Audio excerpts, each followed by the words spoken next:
सुबह 10:30 बजे बैठक का आयोजन होना है और पीएम की अध्यक्षता में कैबिनेट की यह बैठक है। और उधर आपको बता दें कि बीजेपी पार्लियामेंट्री बोर्ड की भी बैठक आज ही है। पीएम आवास पर बैठक होगी। कैबिनेट बैठक के बाद पार्लियामेंट्री बोर्ड की बैठक होगी। 11 बजे होगी बीजेपी पार्लियामेंट्री बोर्ड की बैठक। तो ये दोनों महत्वपूर्ण बैठकें हैं। अब से कुछ ही देर बाद एक बैठक शुरू होगी। केंद्रीय कैबिनेट की बैठक है। खुद प्रधानमंत्री नरेंद्र मोदी इस बैठक की अगुवाई करेंगे। 10:30 बजे बैठक का आयोजन है और उसके ठीक बाद आपको बता दें कि एक और बैठक होनी है। पार्लियामेंट्री बोर्ड की बैठक है 11 बजे, आधे घंटे के ठीक बाद होगी और वो बैठक भी प्रधानमंत्री आवास पर होगी। कैबिनेट मीटिंग के बाद पार्लियामेंट्री बोर्ड की भी महत्वपूर्ण बैठक होगी। 11 बजे बीजेपी पार्लियामेंट्री बोर्ड की भी बैठक होगी। तो दो बैठकें प्रधानमंत्री नरेंद्र मोदी की अगुवाई में होनी है। केंद्रीय कैबिनेट की बैठक अब से कुछ ही देर बाद शुरू होगी। कई अहम मुद्दे जिन पर चर्चा होने की संभावना है और अब से कुछ ही देर बाद बैठक का आयोजन होगा, जिसमें केंद्रीय कैबिनेट के भी तमाम सहयोगी मौजूद रहेंगे। और अगली जो अपडेट है वो भी आपको देखिए इस स्टूडियो में बता रहे हैं। बीजेपी पार्लियामेंट्री बोर्ड की बैठक भी उसके बाद 11 बजे होगी। प्रधानमंत्री आवास पर यह बैठक है। कैबिनेट बैठक के बाद पार्लियामेंट्री बोर्ड की बैठक होगी।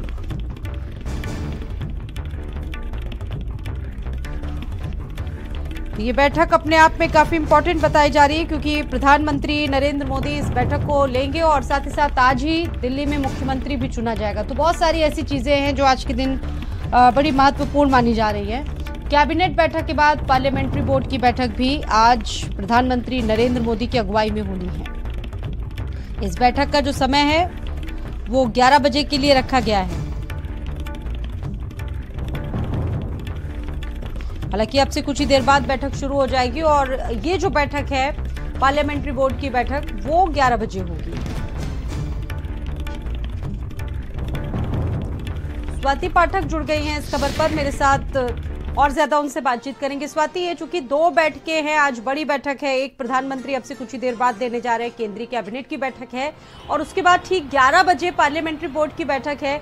इन दोनों बैठकों का एजेंडा आज का क्या रहेगा, किस तरह की बैठकें हैं और क्या क्या चीजें हो सकती है महत्वपूर्ण इन बैठकों में?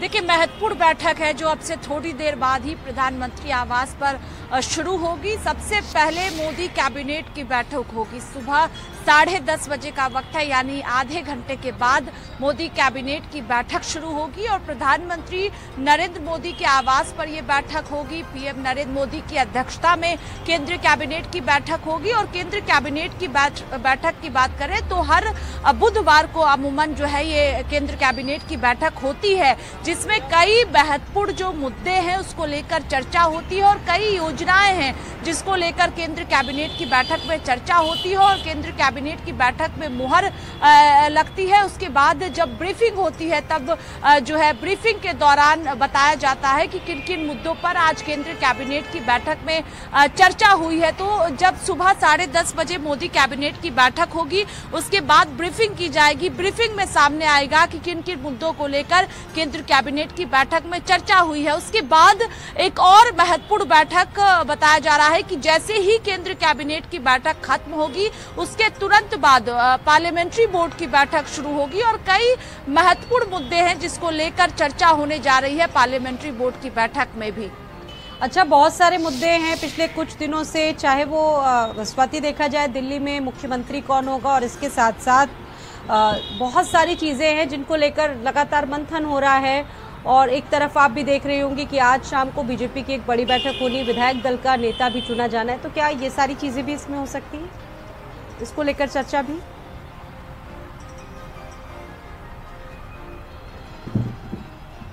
देखिए, विधायक दल की बैठक पहले से ही तय है कि आज शाम 7 बजे बैठक होगी दिल्ली बीजेपी कार्यालय में। उसके पहले अभी पर्यवेक्षकों की नियुक्ति की जानी है। इससे हटकर कई और भी मुद्दे हैं जिसको लेकर कहा जा रहा है कि पार्लियामेंट्री बोर्ड की जो बैठक होगी उसमें चर्चा की जाएगी। अभी और भी कई राज्यों में चुनाव होने हैं और कई राज्यों में चुनाव संपन्न हुए, नतीजे सामने आए हैं और जिस तरह से दिल्ली में भारतीय जनता पार्टी की सरकार बनी है तो पहले से ही जो है वो बैठकें हुई है कि भव्य तौर तौर पर शपथ ग्रहण समारोह भी कल होगा। लेकिन शाम में विधायक दल की बैठक होगी, वो पहले से ही तय किया गया है। और आज जो पार्लियामेंट्री बोर्ड की बैठक होगी, केंद्रीय कैबिनेट की बैठक के बाद, उसमें भी कहा जा रहा है कि कई महत्वपूर्ण जो मुद्दे हैं जिसको लेकर आज की बैठक में चर्चा की जा सकती है। अलग अलग राज्यों को लेकर भी चर्चा संभव है कि पार्लियामेंट्री बोर्ड की बैठक में की जाए। बिल्कुल, तो ये दोनों बैठकें अपने आप में बहुत महत्वपूर्ण है और बड़ी बात यह है कि प्रधानमंत्री किसको, जो मुख्यमंत्री हैं वो चुनेंगे और शाम आते आते ये चीज़ें लगभग क्लियर हो जाएंगी। चीज़ें होंगी, हालांकि बहुत सारे नाम हैं, स्वाति आप भी देख रही होंगी, बहुत सारे नाम हैं इस वक्त हवा में, लेकिन प्रवेश वर्मा का नाम सबसे ज़्यादा चर्चाओं में है, उनके नाम पर सबसे ज़्यादा चर्चा है। वहाँ पे किस तरह के आंकलन हो रहे हैं नामों को लेकर, कौन हो सकता है अगला मुख्यमंत्री बीजेपी का?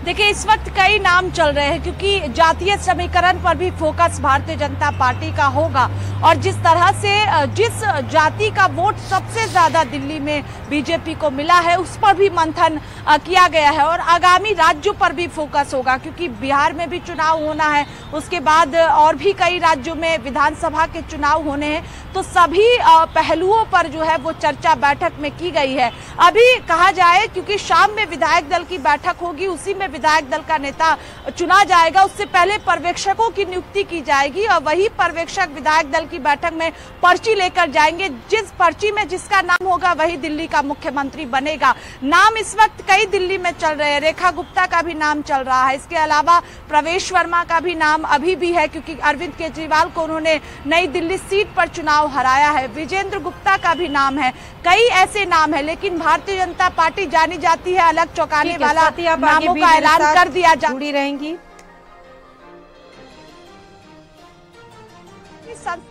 और एक और बड़ी अपडेट आपको बता दें, इस वक्त दिल्ली से नए मुख्यमंत्री के नाम का आज ऐलान होना है, उस पर चर्चा हो रही है। लगातार शाम 7 बजे बीजेपी विधायक दल की बैठक होगी, दिल्ली बीजेपी कार्यालय में विधायक दल की बैठक होगी। कल सुबह 11 बजे नई सरकार का शपथ ग्रहण होना है दिल्ली में और जैसा कि स्वाति बता रही है कि उससे पहले पर्यवेक्षक वहां पर पहुंचेंगे, उनकी पर्चियां रहेंगी और उस पर्ची में जिनका नाम होगा ये माना जा रहा है कि उन्हीं का मुख्यमंत्री बनना तय है।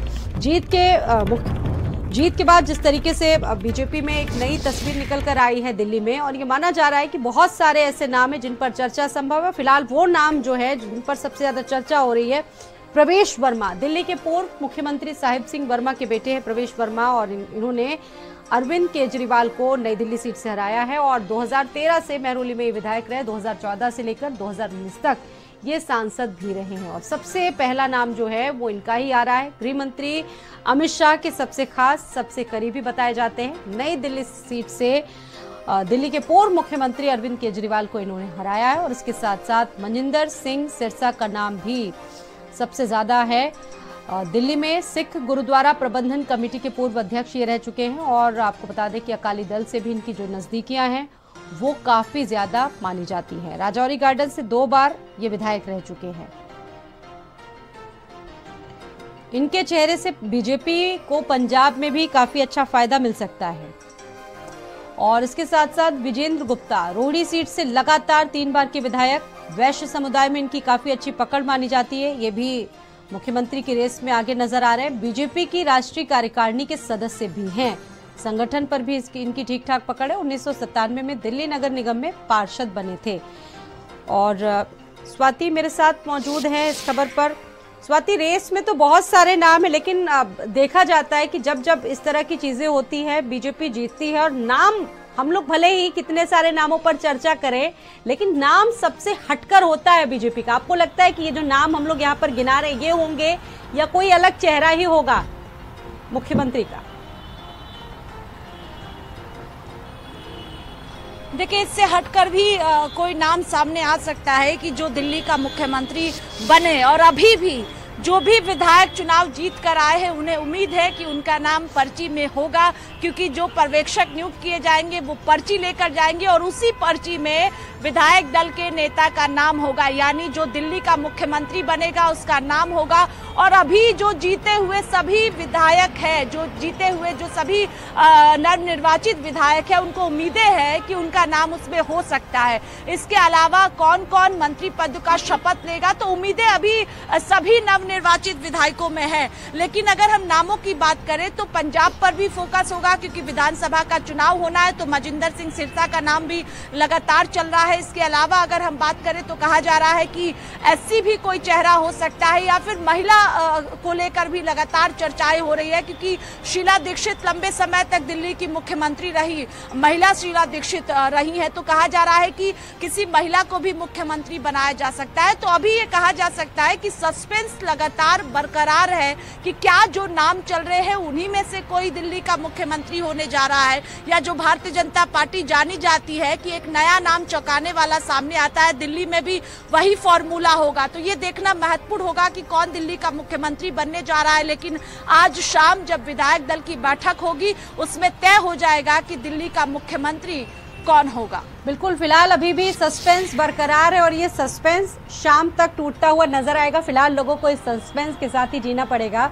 अच्छा, एक ट्रेडमार्क भी रहा है बीजेपी का पिछले कुछ चुनावों की अगर बात करें, आप 2017 का विधानसभा उत्तर प्रदेश चुनाव ले लीजिए, बातें बहुत सारी चल रही थी, लेकिन ऐन वक्त पर बीजेपी ने मुख्यमंत्री योगी आदित्यनाथ को मुख्यमंत्री बना दिया। और उसके बाद चाहे महाराष्ट्र के देवेंद्र फडणवीस को ही आप ले लीजिए, बहुत सारी ऐसी चीजें हैं। ऐन वक्त पर बीजेपी अपना फैसला जिस तरीके से सुनाती है, एक तरह से चौंका देती है। विपक्ष चाहे जितने भी हमले करे। स्वाति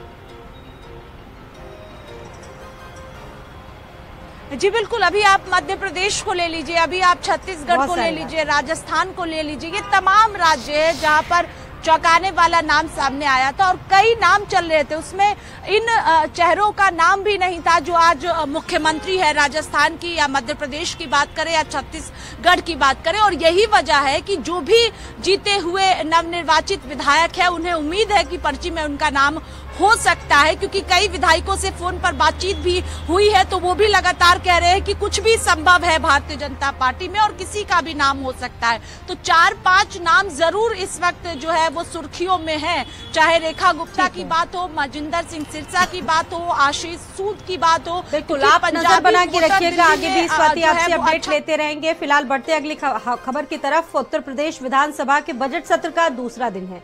राज्यपाल के अभिभाषण पर सत्र में चर्चा होगी और आज भी विपक्ष सरकार को जमकर घेरेगा, चाहे वो महाकुंभ का मुद्दा हो, बेरोजगारी का मुद्दा हो, कानून व्यवस्था हो, हर एक मुद्दे पर विपक्ष के तीखे सवाल होंगे सरकार से।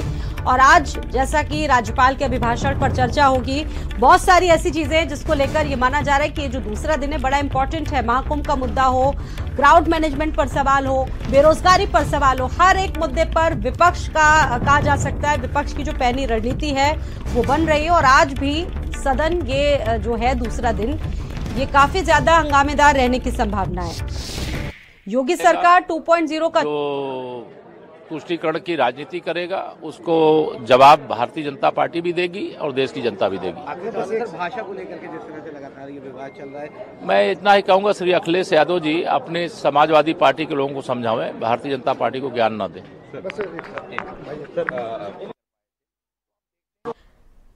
तो केशव प्रसाद मौर्य को आप सुन रहे थे और कई चीजों को लेकर विपक्ष पर वो शुरुआत से ही हमलावर होते नजर आए हैं। और आज बजट सत्र का दूसरा दिन है और आज राज्यपाल के अभिभाषण पर चर्चा होनी और इसी के साथ साथ चाहे बेरोजगारी का मुद्दा उत्तर प्रदेश में या फिर महाकुंभ में क्राउड मैनेजमेंट जैसे कई सवाल हैं जिसको लेकर चर्चा लगातार चल रही है। और उधर केशव प्रसाद मौर्य को आपने सुना भी और एक्स पर उन्होंने एक पोस्ट भी किया।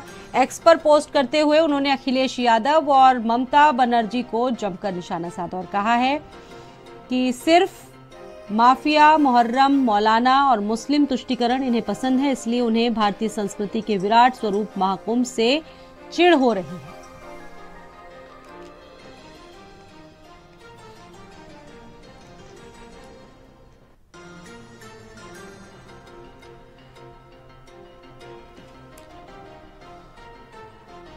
बात करेंगे केरल की। केरल के मलपुरम में फुटबॉल मैच से पहले एक बड़ा हादसा हो गया। पटाखों में विस्फोट होने से 30 से ज्यादा लोग झुलस गए। मैच शुरू होने से पहले फोड़े गए थे पटाखे। घटना में घायल लोग अस्पताल में भर्ती किए गए। हालांकि किसी के भी गंभीर घायल होने की जानकारी नहीं, लेकिन बड़ा हादसा जरूर हुआ है। पटाखों से विस्फोट हुआ और 30 से ज्यादा लोग वहां पर झुलस गए। मैच शुरू होने से पहले जिस तरीके से अफरा तफरी वहां पर हुई, समझा जा सकता है कि क्या माहौल रहा होगा। घटना में घायल होने के बाद इन सभी को अस्पताल में लाया गया। हालांकि ये बताया जा रहा है कि इसमें किसी के भी गंभीर घायल होने की खबर नहीं है। ये जो हादसा हुआ है केरल के मलप्पुरम में हुआ है। फुटबॉल मैच शुरू होने जा रहा था, लोग बड़े एक्साइटेड थे और लेकिन उससे पहले जिस तरीके से ये तस्वीर आई, लोगों में काफी दहशत देखने को मिली। चारों तरफ अफरा तफरी मौजूद रही और साथ ही साथ मौके पर जो एम्बुलेंसेस थी को बुलाया गया, जिनके द्वारा तत्काल घायलों को अस्पताल लाया गया।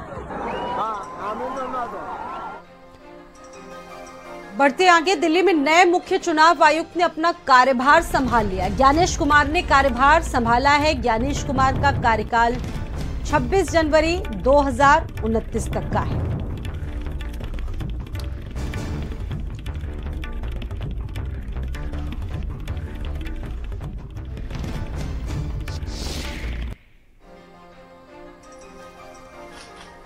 तो नए मुख्य चुनाव आयुक्त बन चुके हैं ज्ञानेश कुमार और इनका जो कार्यकाल है 26 जनवरी 2019 तक का है। और कहा जा सकता है कि जब तक इनका कार्यकाल रहेगा, देश के कई राज्यों में चुनाव होने और एक नई और साथ ही साथ बड़ी जिम्मेदारी का निर्वहन करेंगे ज्ञानेश कुमार।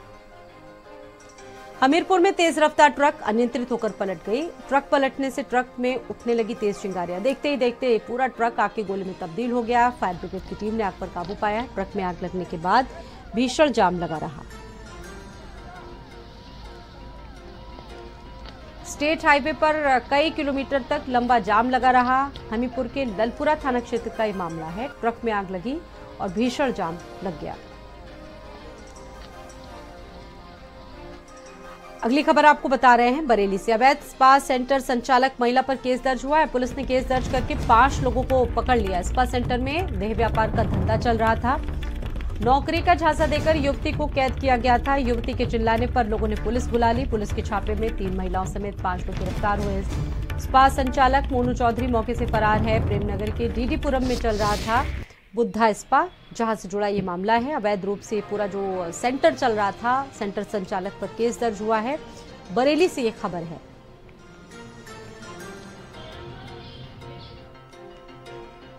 पुलिस ने यहां से 5 लोगों को पकड़ा है।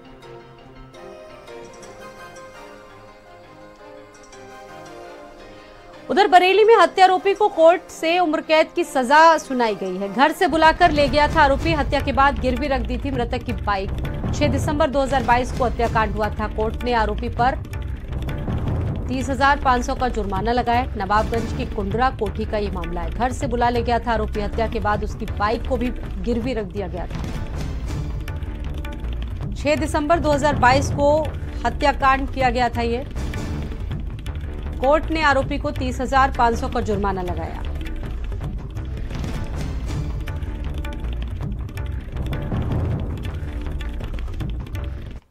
मुजफ्फरनगर में खुशी का माहौल मातम में तब्दील हो गया। शादी के दिन दुल्हन की हार्ट अटैक से मौत हो गई। ब्यूटी पार्लर में हार्ट अटैक से दुल्हन की मौत। होम्योपैथिक चिकित्सक भी थी। सुमन शर्मा झांसी से मुजफ्फरनगर शादी करने आए थे दूल्हा और दुल्हन, और इस घटना के बाद दोनों परिवारों में हड़कंप मच गया, कोहराम मच गया। भोपा रोड स्थित नाथ फार्म हाउस में इन दोनों की शादी होनी थी। बताया जा रहा है कि जो दुल्हन थी वो भी होम्योपैथिक डॉक्टर थी।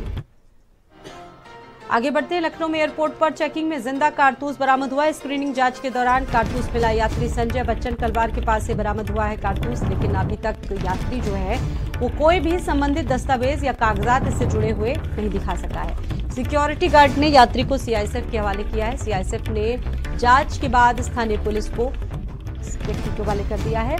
सरोजनी नगर पुलिस ने मामला दर्ज किया है।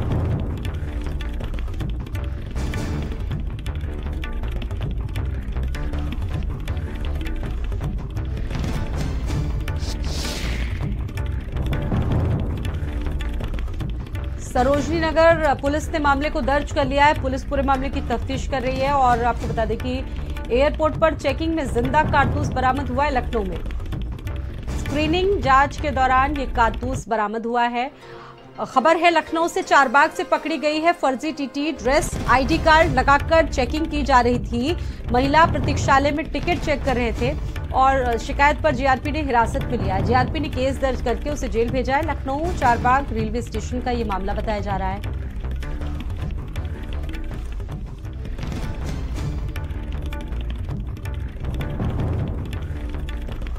शिकायत पर जीआरपी ने कस्टडी में लिया है। जीआरपी ने केस दर्ज करके उसको जेल भेजा है। उधर लखनऊ में पीडब्ल्यूडी के सेवानिवृत्त अभियंता से वसूली का मामला सामने आया है। सेवानिवृत्त अभियंता से 25 लाख वसूल लिए गए। पीड़ित की पत्नी ने गंभीर जो आरोप है वो लगाए हैं। फर्जी रिपोर्ट दर्ज कराने के आरोप है। गोमती नगर पुलिस ने अब तक 3 लोगों पर केस दर्ज किया है। अलीगंज सेक्टर जी निवासी ने एफआईआर इस मामले में दर्ज करवाई। सेवानिवृत्त अभियंता से 25 लाख रुपए वसूलने का एक मामला सामने आया है। पीड़ित की पत्नी ने गंभीर आरोप लगाए हैं। इस मामले की तफ्तीश लगातार जारी है।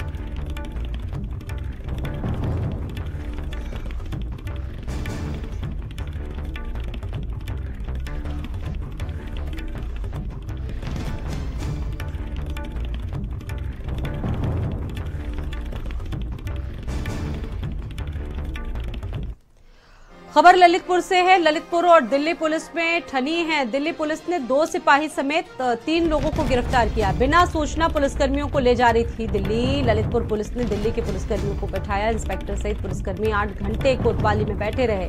ललितपुर के सिपाही सचिन सहित 3 पर दिल्ली में केस दर्ज है। न्यू अशोक नगर थाने में दर्ज है धोखाधड़ी का मुकदमा।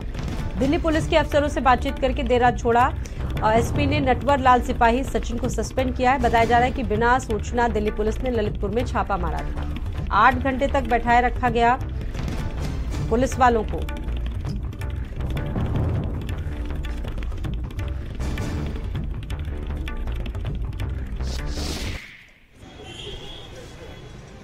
ये दिल्ली पुलिस को एक अंकित जैन नाम के व्यक्ति के द्वारा एक व्यक्ति से, जो हमारे यहाँ कांस्टेबल हैं सचिन अवस्थी, उनके साथ पैसे के लेन देन पैसे दिए गए थे और वो पैसे लेकर के वो वहाँ से चले गए थे।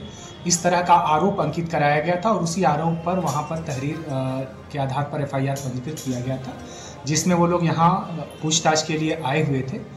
लेकिन चूंकि प्रक्रिया उनकी पूरी फॉलो नहीं की गई, जिसमें कि परमिशन लेकर के और लोकल पुलिस को पहले इत्तला करते हुए और फिर वहां जाना चाहिए था, उन लोगों के द्वारा इस प्रक्रिया का अनुपालन नहीं किया गया था।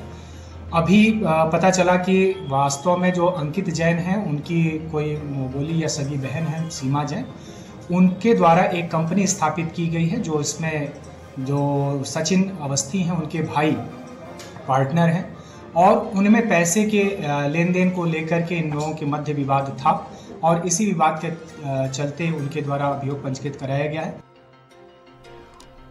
संजीव मेरे साथ इस खबर पर मौजूद है। संजीव, ये पूरा मामला क्या है? क्योंकि ये दोनों राज्यों की पुलिस का मामला है, क्या है पूरा घटनाक्रम आपसे जानेंगे। तो अभी जी आपको बता दूं कि जिस तरह से कल पूर्वी दिल्ली के अशोकानगर थाने से तैनात निरीक्षक दर्पण सिंह अपनी पुलिस टीम के साथ सिविल ड्रेस में ललितपुर आए हुए थे, तो वहीं ललितपुर में जिस तरह से उन्होंने पुलिस लाइन में एक सिपाही है सचिन और एक विश्वजीत सिपाही को बंदूक की नोक पर उसको पहले गाड़ी में अपहरण कर लिया। उसके बाद फिर एक सिविल में एक विक्की राजा, उसको भी उसके घर से उठाया और तीनों को बंदूक की नोक पर वह सिविल ड्रेस में थे उठाकर ले जाने लगे। धन्यवाद आपका संजीव। अयोध्या में राम मंदिर निर्माण को लेकर मंदिर निर्माण समिति के अध्यक्ष नृपेंद्र मिश्रा ने बताया कि राम जन्मभूमि तीर्थ क्षेत्र ट्रस्ट की 2 दिवसीय बैठक में कई प्रारंभिक फैसले लिए जा चुके हैं। पहले मार्च 2024 तक मंदिर का निर्माण पूरा करने की प्लानिंग थी, लेकिन कई चुनौतियों, खास करके श्रद्धालुओं की बढ़ती भीड़ के चलते कार्य में 25 दिनों की देरी हो गई। अब मंदिर निर्माण जून तक पूरा होने की संभावना है, जबकि परकोटे का कार्य सितंबर तक पूरा कर लिया जाएगा।